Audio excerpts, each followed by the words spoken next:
Hello again, YouTube. In this video, I want to discuss the safety of lithium-ion cells. These are 18650s, and this is a battery that I've been building for one of my e-bikes.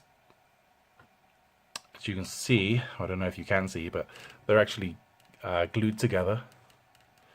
And they're glued in a formation that would allow me to have 13 sets of 4 cells.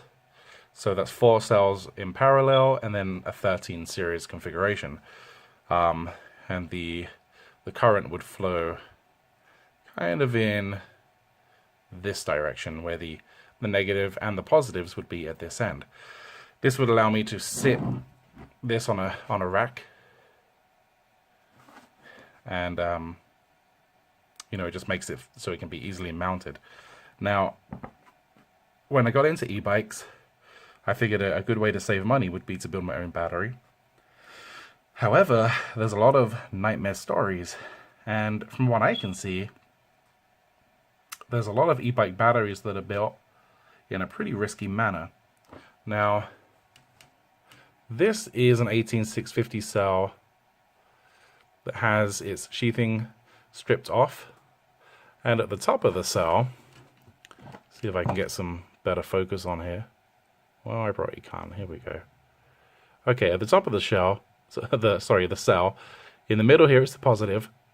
You can see there's a protection ring, and then on the edge here is the negative.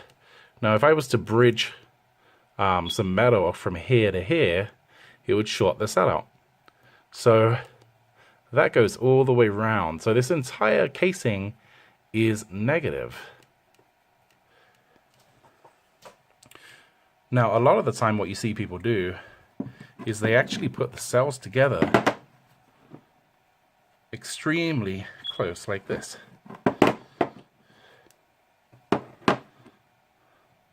So there's an example.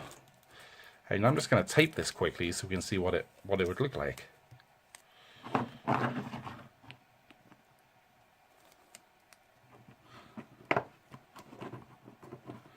Well, my tape job kind of sucks. There we go.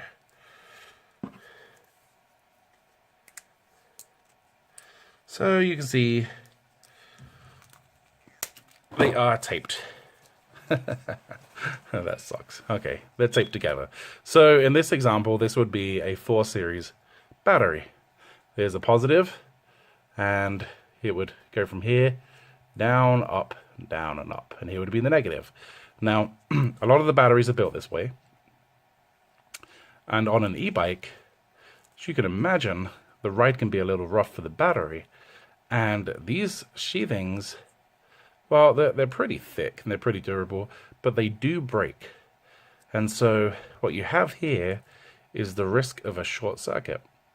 Now, if I have the positive of this cell linking over to the negative of this cell, that means that the entire negative part of this cell is also the positive of this cell.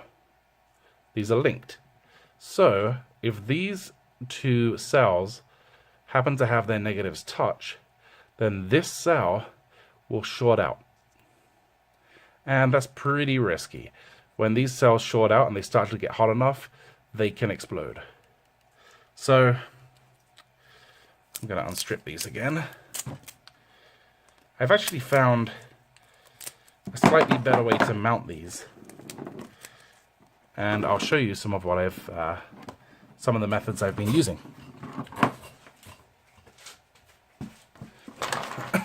So a method that a lot of people have used is these black 18650 holders, and if you look at them, they can actually piece together. So, for example, here's one that I put together with 3, and they just kind of snap together like that. They're really easy to use. The downside to these is that they use a lot of space. You get a pretty good gap in between them. As you can see there's a pretty good gap. You put it on the bottom and the top. But again, they use a lot of space. It's nowhere near as tight as this configuration. So how can you get this configuration while still remaining safe. What I found is silicone washers. When I wrap these over the cells this way, they allow me to maintain probably about a millimeter gap in between the cells, and they're pretty strong. They're high heat, so they shouldn't break when the battery gets hot, and they're just about right. I actually read a NASA publication about 18650 cells, or lithium ion cells in general maybe, and they said you really need about a millimeter of space in between them so that if one cell goes bad, it doesn't break all of the other cells. So this is the best method I've found so far.